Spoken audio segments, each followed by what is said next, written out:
Bum, bum, bum, bum, bum, bum, bum. You're listening to Tove, a podcast about the good place and Jewish ideas. Hello. It's good to be here on Tove with you. This is John Spirasavet, and hey, Rebecca. Hi, nice to be here again. Hey, Rebecca Rosenthal. And we're talking about chapter 11, which is called What's My Motivation? And I love the episode and I love the theme also. I said very much at the top of the podcast in our first recording that mixed motivations is like part of what this whole podcast is about for me. I'm motivated partly by envy. I can't believe that these people who have like all the resources of television can do this teaching about moral philosophy and in like beautiful color and with a great ensemble, and they can make ideas be so funny, and at the same time they're brilliant. And so I'm totally just wanting to take a ride on that and see if we can reach people with Jewish stuff by that way.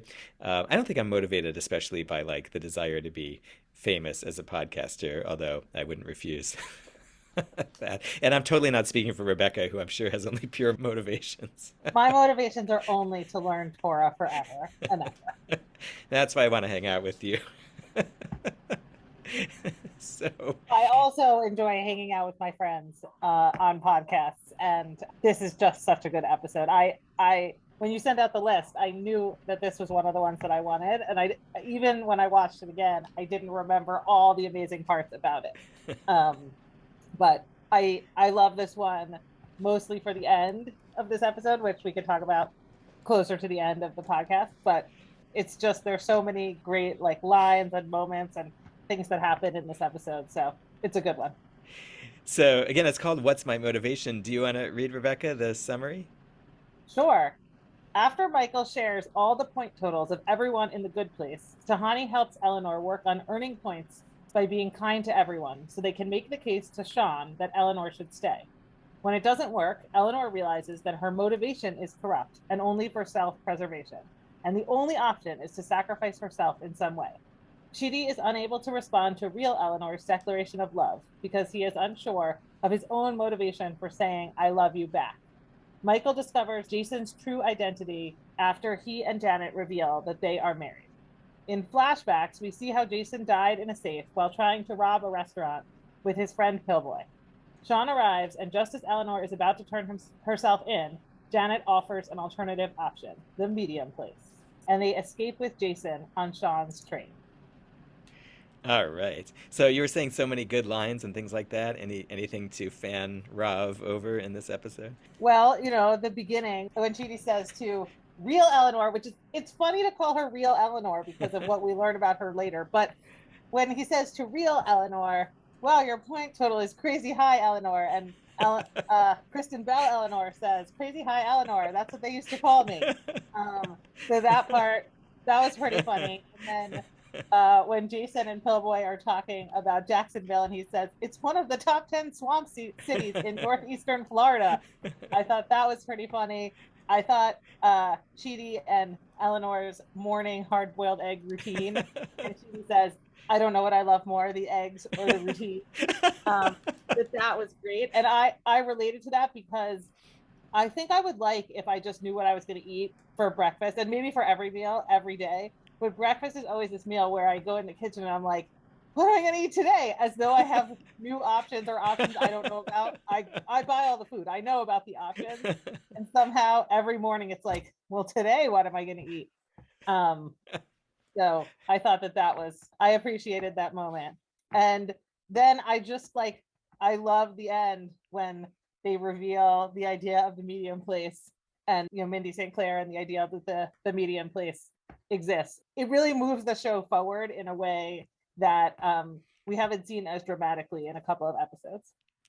That's cool. And I think knowing as we do what's coming up with the medium place and Mindy makes it like even better to see that teased right here. I think that people. And Yeah. I will say one other great line was when they're talking about terrible things in the world, and I didn't write down which character says this, but they say genocide and leggings as pants. And I felt personally attacked because for this whole 2 years, we've all been wearing leggings as pants. Okay.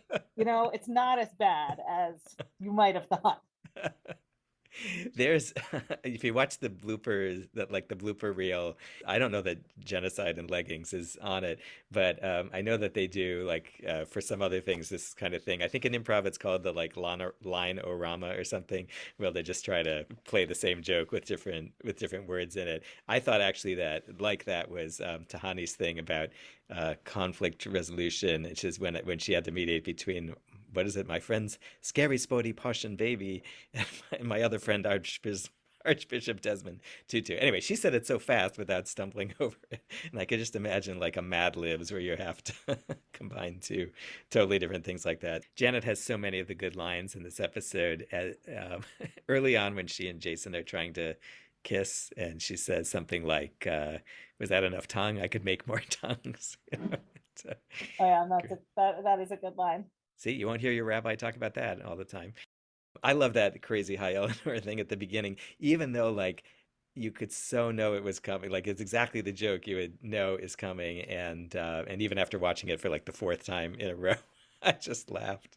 And I was noticing when Chidi and real Eleanor, when she says "I love you," or he sees the note or whatever, and she explains that it's not like to the egg. But, He says, "I love you too, egg." yes, which is great. And then when she says, no, not the egg, and he does this, oh, like he has such a very specific oh, which has about, if you drew it on a musical staff, it'd have about 6 or 7 different things with ties, and it was so brilliant. And I wondered about that moment though. Like he didn't really think it was for the egg, right? Like he knew, and he's just sort of buying time in this awkward way that he doesn't know what to do, and so he pretends like it's for the egg, right? I don't think it's actually he thinks the egg is professing its love for him.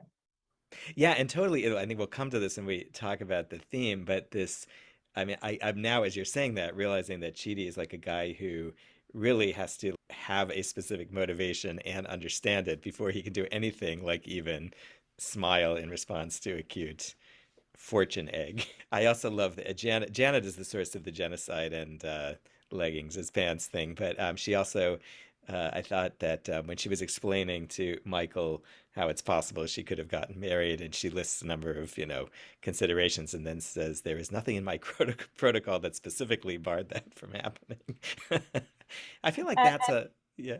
and we get not my dad, not a Yeah, girl, yeah. multiple times, and it's funny all the time, even though you've heard the joke before. Yeah. I And do then like the idea of Michael as Janet's dad, though. Like you could construct a whole interesting family tree there.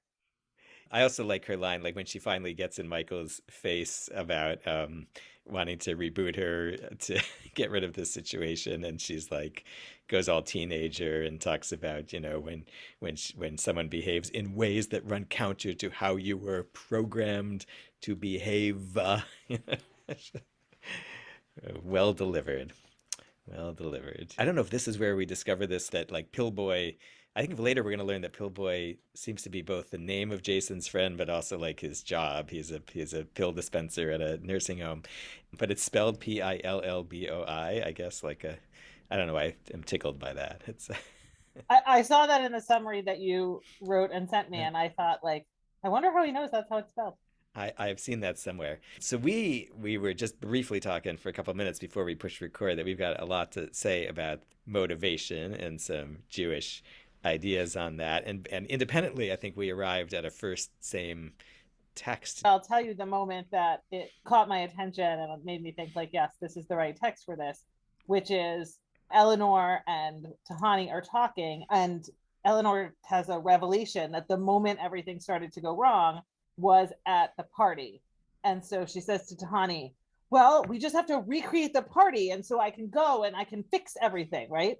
And on the one hand, I understand her impulse. You want to sort of turn back time and try again and have it again. But of course, what we learn is that it's not possible to recreate everything exactly the way it was before. But it did bring up, I think, for both of us, this text from Rambam, from Maimonides, that is, I believe, in Hilchot Tshuva, where Maimonides talks about how do you know that someone has fully repented? How do you know that they have done their tshuva? And his answer is they find themselves in the same situation and they make a different kind of choice. And that's a little bit what Eleanor is trying to do here, which is to find herself in the same situation and make a different choice. Except the issue really is that while her outward actions might be different, her motivation, as she says, continues to be self-preservation. That was her motivation at Tahani's party when she's trying frantically to cover up the things that she did wrong. And it continues to be her motivation while she's trying to be nice to people and get them to, well, she's trying to be nice to people and just get them to get herself more points, is her own self-preservation. She doesn't want to leave the good place. And so even if she's in the same situation and making different outward choices, somehow something connected to repentance and tshuva has to do very much with her inward choices as well. Yeah, and the text from Maimonides actually spells out the different varieties of that same situation. And so it says if you get in that same situation and you act differently because of tshuva, and he contrasts that to doing it for two other motivations, one of which could be fear, like fear of consequences, which is totally what Eleanor is facing, or you just don't have the capacity to do that same wrong again. And this is that. So when you do it sort of out of I guess a non-corrupt, pure, freely chosen motivation, then that's complete tshuva. But he then goes back and says, even if you sort of go back in a situation where you don't have the chance to go back and do it, it still kind of counts, even if you do this kind of incompletely or only in your head. And it's funny, I hadn't even noticed this part of the episode until I said, gee, we haven't talked about this text about what constitutes true tshuva in a while. And then when I went back, I was like, whoa, there it is. Same situation. And we don't in real life get a chance to recreate the exact same situation the way they do. The party from it was episode 1, right? The initial party at Tahani's that eventually led to all the things going wrong, like right away. So, on the one, that's a very appealing purity of motivation kind of idea. So difficult to actually have. I'm trying to think of. I mean, Yeah. is that really a realistic way of looking at the world? That the only good we can do in the world is if our motivation is completely pure? And does that end up pushing people away from doing good in the world because they feel like they aren't doing it for the right reasons, or not everything is exactly as it should be, or whatever? And I think about the fact that in our nursery school class, and in every nursery school I've ever worked in, we have the kids bring in money for tzedakah. They don't know what money is. They have no sense of the value of money. They don't know anything. They don't know anything about sort of like what's going on for other people in the world. They're literally like, oh, isn't it fun to put these coins in a box? That's a game. But we do it to build the muscle for later on in their lives, so that giving tzedakah, giving charity, is part of who they are, as opposed to having to kind of motivate them later. But then, like, we don't know what their motivation is. We have built it into a habit.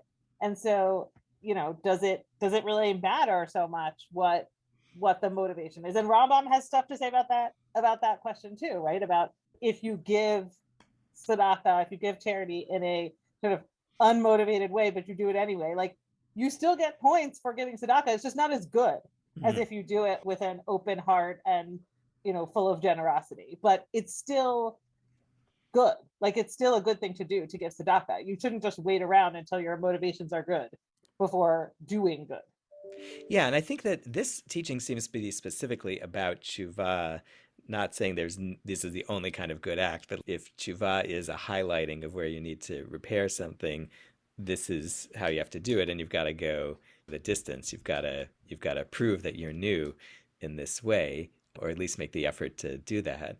And I like that that it's sort of set up by the first thing, which isn't the party, but the other scene where they have the focus group, I guess. And this I should have said before, like the woman who talks about flying and getting and the turkey, and like, I didn't know where the turkey carcass ended and I began. That grossed me out. I did not like that.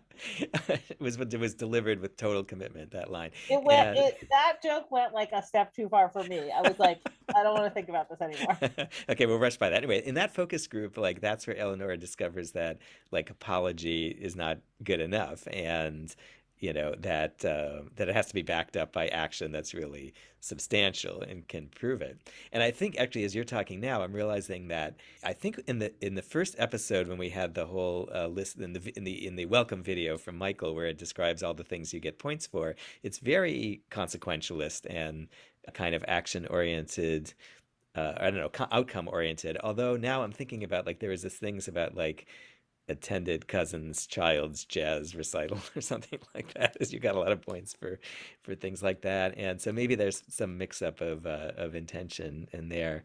But maybe what in this particular teaching, maybe what Maimonides is trying to say is that when you're actually in the work of tshuva specifically, your motivation matters. So it's definitely good for Eleanor to hold the door open, and it's definitely good for her to try to show herself, differently to people. But it's a higher, like when you're overcoming your previous wrong, then maybe there's this higher bar that you have to prove. I don't know if that's in the eyes of like the universe or the divine, or only, or if that's in the eyes of other people too. Like I think Maimonides maybe is presenting this as sort of between you and eternity, and that how God, so to speak, is going to judge you. And as I say, it's interesting in the episode here, when she's doing the Walmart greeter thing, and not getting any points. In fact, her points are going down as she's complaining about it. Well, you've reminded me of another line that I didn't write down, where Tahani says, "This is Eleanor. She's the Walmart of friends," Yeah. and then she says, "Did I use that correctly?" I don't even know what that would mean exactly, but it was funny. But I guess like I was thinking about when I have an argument with my spouse, right? Like sometimes I just sort of apologize and move on, even if I'm still think I'm right, and even if I still Yeah. like think that he's wrong, just because like I don't want to be in a fight anymore, right? And it doesn't feel, whatever we were arguing about doesn't feel worth it, right? To continue. And so does that mean I haven't done true tshuva because like my motivation is mainly not to be in an argument anymore, but outwardly like we're fine, and eventually I get over it and I move on, and I might still be right, but like there's no consequence to that. And so I'm still a little bit stuck on this, like the only way you achieve true tshuva is like through your motivation being correct, as opposed to through your actions being correct. And maybe it's just that with Eleanor, right, she needs to do something major to get herself over her point deficit, and it's not as much about motivation as it is about her action, which is being willing to sacrifice herself for others, right? Which is both a motivation and an action, I guess. She was going to turn herself in. She doesn't, but she was going to, because she sort of realizes that, as she says, my motivation is correct. And so she has to rethink what her motivation is, but that's not enough. She has to do the action too. Yeah. Yeah, and I think it's interesting in this Maimonides quote, it's a lot more about sort of holding back from doing something wrong, passing on the opportunity to do something wrong the next time it comes up, and as opposed to maybe actively going out and doing something you forgot to do. I keep coming back. I may have mentioned this on a previous episode. Like my probably biggest annoying interpersonal character weakness is interrupting or not giving people a few seconds to think about what they're going to say after I've said something. Usually this is a member of my family or my household. And so lately I've been noticing like I can sometimes wait what I think is 30 seconds, or in my experience, an eternity after I've said something, while I try to figure out, did they even hear me? Are they thinking? And I know we do studies, especially you and I in education, teachers or educators habitually won't even wait like a second for somebody to respond. And so I've been trying to teach myself to do that. Now, do I think I should wait 60 seconds? I don't think I should have to wait 60 seconds for somebody to answer me as we're talking like in the kitchen, but I do, because I know that that's part of my character improvement process, is to go that length. But I'm not sure that that's incredibly profound in the wider many points. That might get me 5 points. I'm not sure that's going to get me the 10,000 I'm going to need for the good place. And I don't know, there's so much, and I'll talk about this in a minute about mixed motivation, but I do like the idea of the possibility of there being moments of pure motivation, because I think Maimonides may be talking about that. And the time I was deciding to become a rabbi was the same time I was getting my immersion in social science, which is more and more clouded up the idea that we ever have free will at all. And so I like this notion that there is such a thing as a moment of free choice, that where we at least step back from our other motivations and kind of say, no, I'm going to do this because I don't like the idea that there are other things that we're not even aware of that are influencing our actions, and that's the whole picture. I'm not sure that I've ever had many of these moments of profound free choice. I don't know. Do you have a thought about that? You don't have to have a thought about that. I have many thoughts Yeah. about that.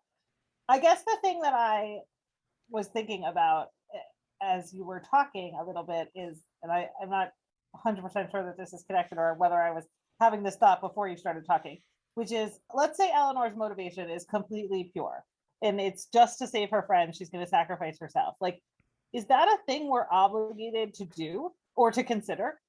And when she steals the train and goes to the medium place, that's self-preservation, right? She is preserving herself from an eternity of suffering.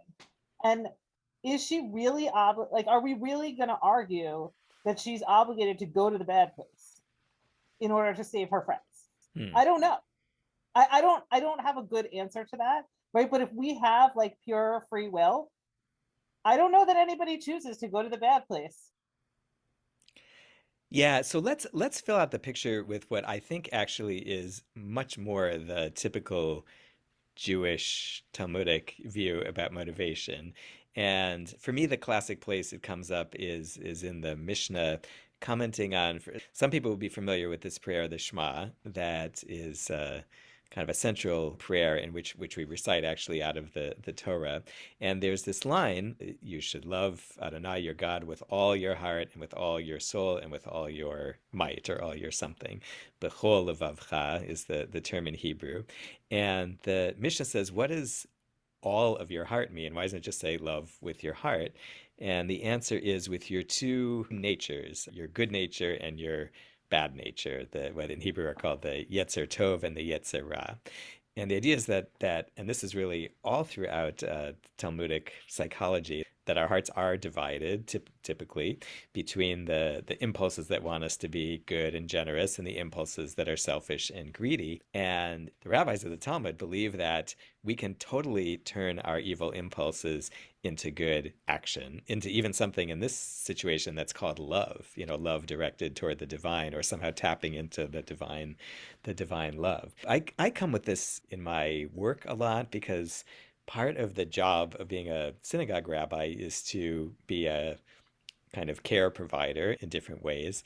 And when I do something caring, people will thank me, and I'll find this urge to say, like, you don't have to thank, like, this is my job, it's what I do. And I'd like to say this is what I do because I'm a Jew, or this is what I do because I'm trying to be a mensch.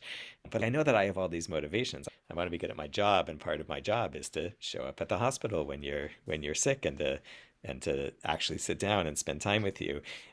And so the mixture of that's sort of two decent motivations, but also want to be able to go home and be thought of as having been a good rabbi. And there's all kinds of complexity in that motivation. And that's even when I'm just trying to do something, pick between sort of really good and kind of pretty good motives.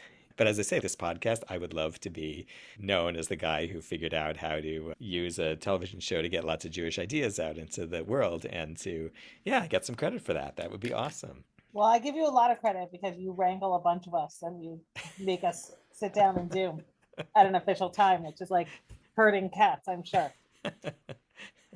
See, and now I feel bad about that, because like I don't want credit. I absolutely want credit, and I don't want credit. I don't deserve credit for that. It's very difficult. It's interesting that you say that, right? Because one of the things we say about Moses is how humble he is, and that's supposed to be one of his great characteristics as the leader of the people, is to be humble. And then, like, you look at what we do to Moses, right, all the time, talking about how great he is and what a wonderful leader he is, and how, you know, he's the guy who took us out of Egypt with God, obviously, and led us to the promised land, and he's our number one leader, right? The Torah ends by saying, never again was there another one like this. And we also hear about how humble Moses was, and it must have been hard for Moses to balance his great and important leadership and his conversations with God, and the ability to really have so much control over the people with his desire, right? The credit and the no credit, that we see that a little bit in Moses in the Torah. So see, you're like Moses. Yeah, yeah. So Eleanor, as you were saying, is looking for a pure motivation. Like she can tell when her motivations are not entirely pure, but I think this text would say that, yeah, if you have essentially two motivations, one to try to do the right thing and the other to kind of save your own skin, great, put those things together.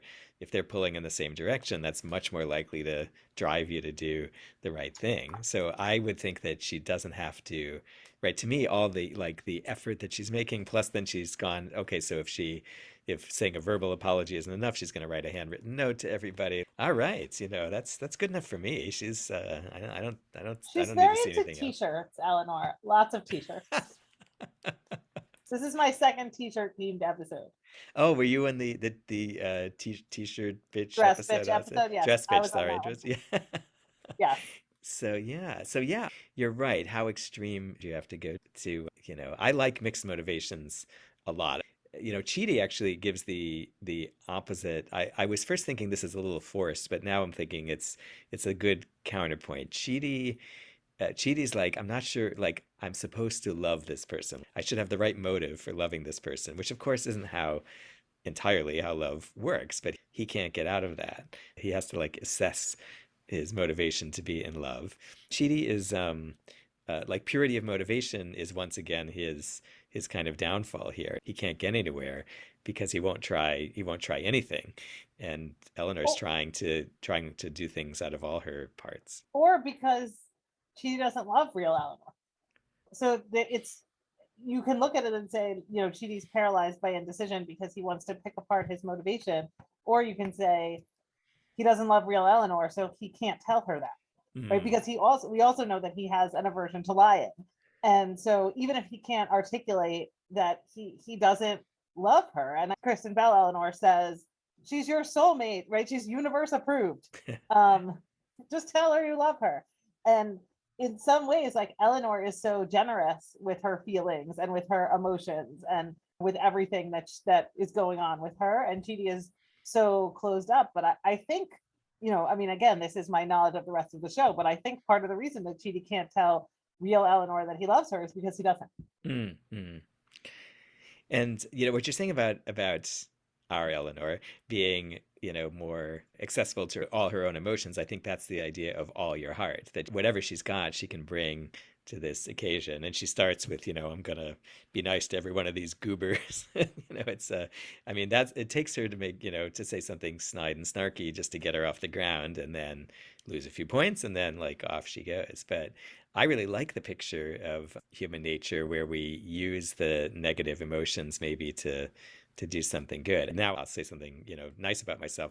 Like one thing that this podcast has done, which again may have started out of semi-corrupt motivations, is I've learned a bunch of stuff. And I've gotten together with these teachers who've been teaching me things, and I've actually learned a bunch of Torah, and that's good. And I've like made time in my week to do something that has been on my list for a long time. And I think that's positive, but it definitely came out of mixed intentions at the start.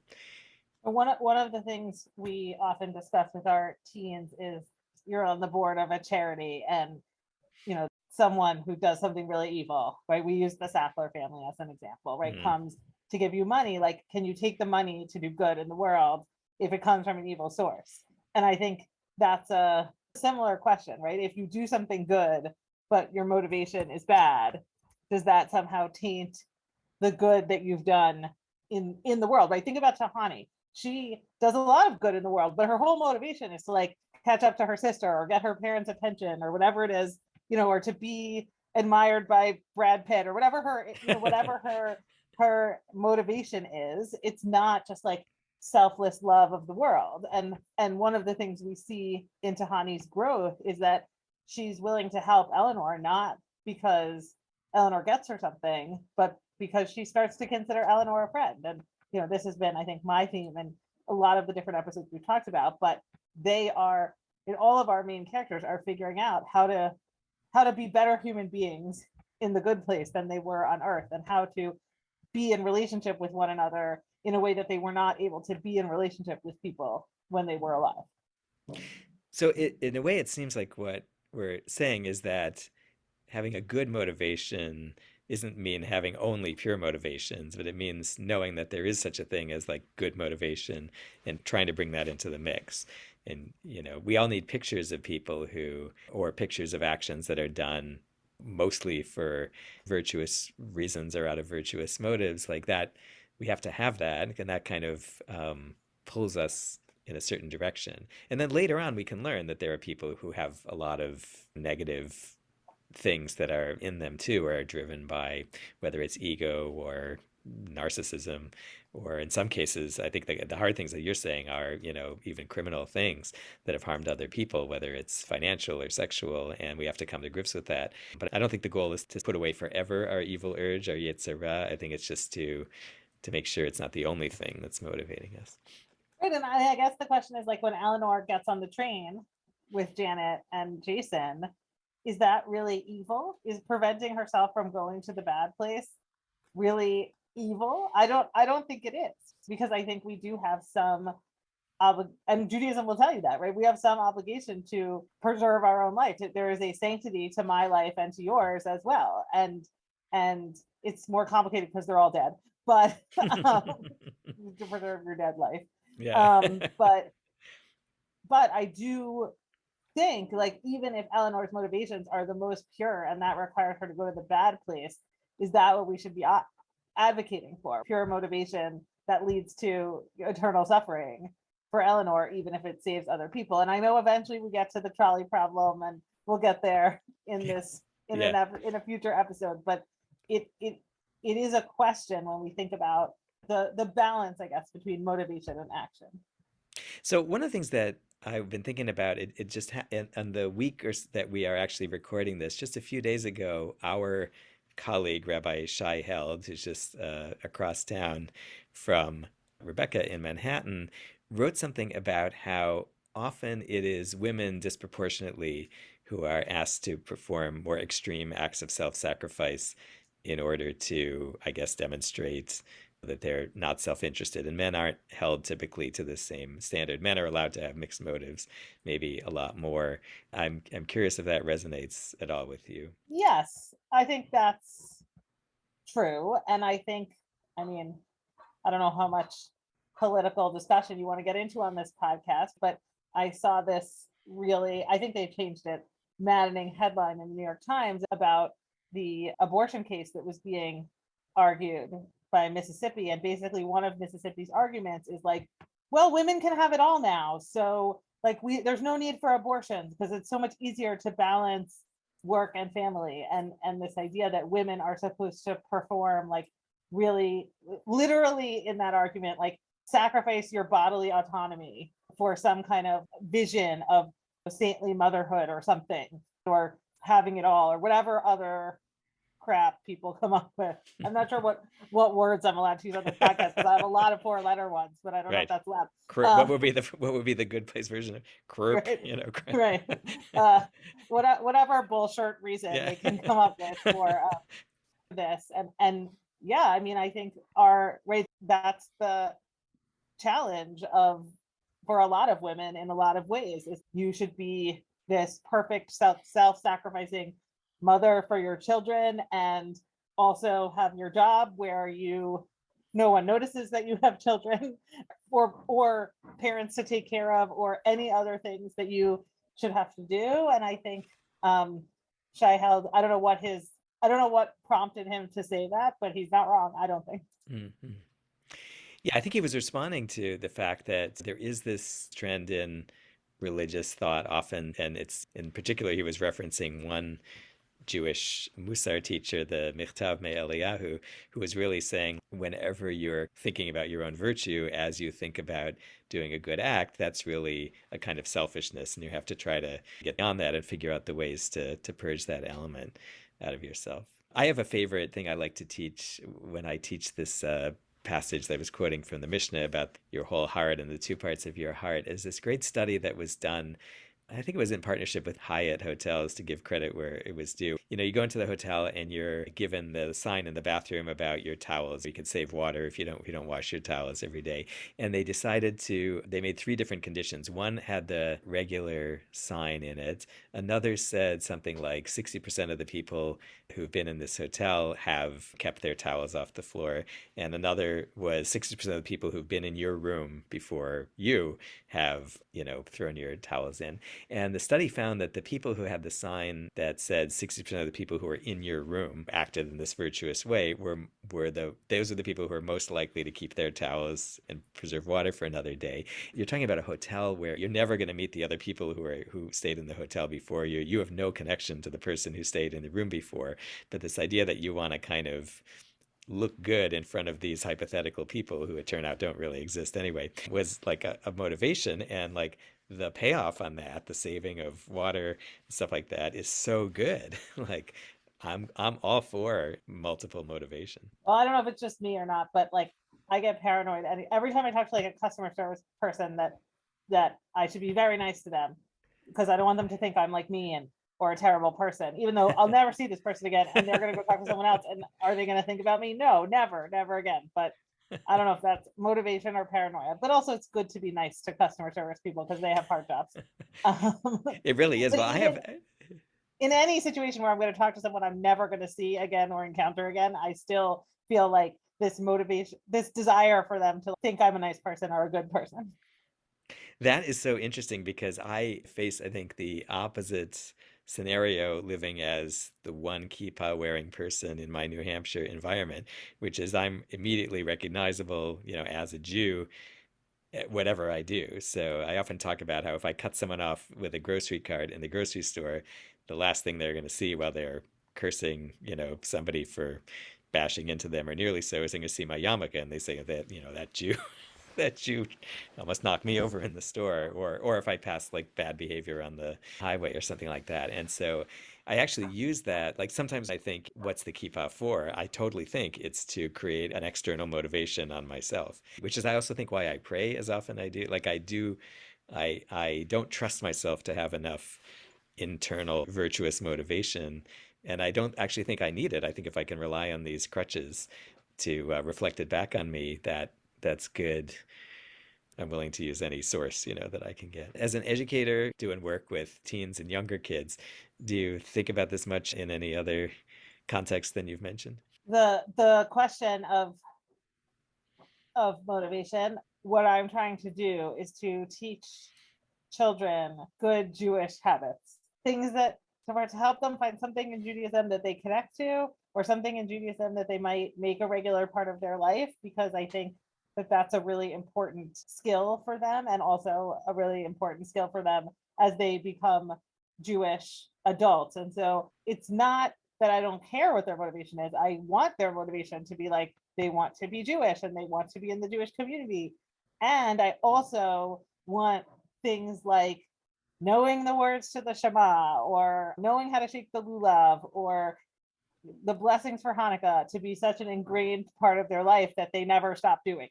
Or even things like giving tzedakah, or doing community service, or visiting the sick, right? Things that I want them to know that these behaviors are Jewish. And I do care about their motivation, and I hope that they come to be internally motivated, but I also care about kind of building the habit so that it's something that is just part of their life without them necessarily always having to think about it. Mm. I think on another episode we should talk about the idea of kavanah, which we haven't mentioned, which is actually the Hebrew word for intention, which refers often both to intentionality generally, but also mindfulness about the act that you're actually doing. I was thinking about where Jason and Janet fit in to this picture. Jason is so interesting because, in a way, he is the one character who has only pure motivations all the time. He wants to be kind. He's very soulful. He always talks about, the life I deserve or the life you deserve. He just has no ability to link his motivations to actual constructive actions. And so he turns to Janet at the end and says, you need to not be with me because I'm a, what does he say you are? I don't know, whatever. He's a fool. And for some reason, Janet looks back at him and like she seems to value the purity of what he's about and reflects that back to him and says that, like, to the point that even she, with her newfound sensitivity to emotions, has decided that she and he have to escape together. Yeah. I think if you ask Janet, she would say, like, she doesn't have motivation, right? She's not really programmed that way. She just does whatever you tell her. She has no real independent thought. And one of the things that's coming out in these episodes is just sort of like her evolution towards independent thought and potentially also motivation. So that combined with Jason, who, as you said, just kind of like says and does whatever comes to his mind, it's an interesting combination. But it works for both like humor, but also just like really real, like good-heartedness. Their relationship is just so sweet and beautiful and funny, and in a lot of ways very childlike in terms of how children form relationships with each other. We won't give too much away here.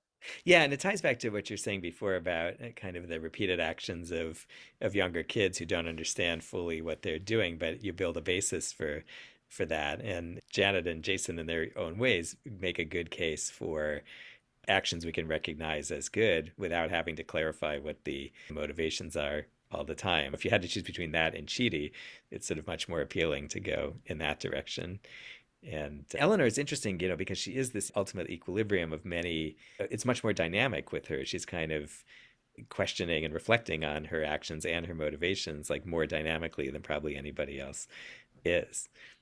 Even though, as I say, I might think Jewishly she doesn't have to go to the lengths that she does. It is actually very interesting. I didn't think about it until now that Eleanor seems to be the only one at this stage who's truly questioning their motivation. Chidi and Tahani think they belong in the good place. So they don't really question in this. Chidi has all kinds of like indecision and other issues, but it feels different than what Eleanor is doing, which is like a real true self-examination. And Jason doesn't have the skills for self-examination, so he does it. And I think later on you start to see this happening to Michael, but not yet, right? He hasn't gotten there yet. And Eleanor is really the first character who starts to try to understand what are my motivations, what's the connection between my motivation and my actions. And she's asking these very deep and important questions, even if like she's not asking them in the deepest and most serious way. And that's, I think, a really important way to try to be, even if it's not by some particular formula of how much of that do you actually have to do. I think I've referred in some previous episodes to Daniel Kahneman, the psychologist, who I'm a huge fan of, who really, his whole work has been to kind of peel back all the many layers of even where we think we know what we are motivated by. It turns out, often he says, our brains just kind of come up later with a reason to explain how we explain to ourselves why we did something. And, I believe all those things are true. As I said, I think I went toward becoming a rabbi the same time I was delighting in these discoveries of social science. But I don't think that means that you can pause in that process and reflect on that. And that sometimes you can't sort of change your own inner environment. And I like that Eleanor does that, even though, as I say, Jewishly, I don't think she has to risk her own soul. Now, I think in the show, we are not really meant to believe that then the next episode or two down, she's going to be, temporarily in the bad place. We've learned that the bad place is, I don't know, flames and shrieks, or I guess I'm thinking of Michael's dissolution of the soul thing with the diamonds and the burning, whatever. But I think it was also interesting what you said, which is that at some level she knows that she wants to do this dramatic move But I think maybe, do you think that she thinks it's going to help her get back to the good place, like eventually, that it's like a I gamble don't or? know actually. Like I don't know. I actually think like until she learns about the medium police, she really is prepared to sacrifice herself. Hmm.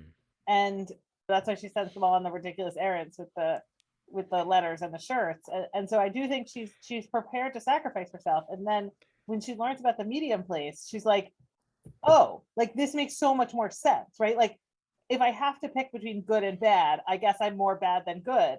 But if I have an opportunity to pick medium, like a medium, right? She knows, and I think like we as viewers of the show would concur that she's not all bad. She's really not, and she's not all good either.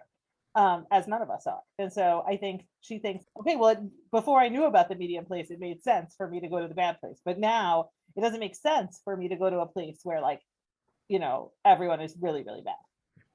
Yeah, since I mostly watch the show by binging until I think the last season, I don't understand how people can watch it one at a time. They're not that long, and you just get so sucked into the next one.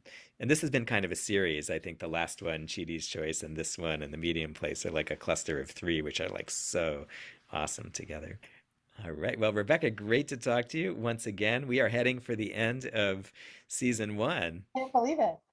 And as I've said, we've got some kinds of special wrap ups that we're trying to figure out how to do. I will just tease that I had a conversation earlier this week with a 13-year-old named Jesse from New York City who recently became bar mitzvah and wrote his Devar Torah, his Torah teaching for his synagogue, using the good place to interpret a Torah portion in Genesis. And I'm really excited to have him on in some fashion to read some of what he says and to talk about how he got into the good place as about a 10-year-old and how he's thinking about all this. And next time we're going to have Sari Laufer on to talk about, she has been wanting to talk about Mindy St. Clair and I think the idea of the medium place for weeks and weeks and weeks. So stay tuned. Great to talk to you again, Rebecca. Well, as always, great to talk to you, John. And great to have you, the listeners, with us for another episode of Tove. If you're finding our podcast worthwhile, tell other people about it and give us a good rating or a share on social media.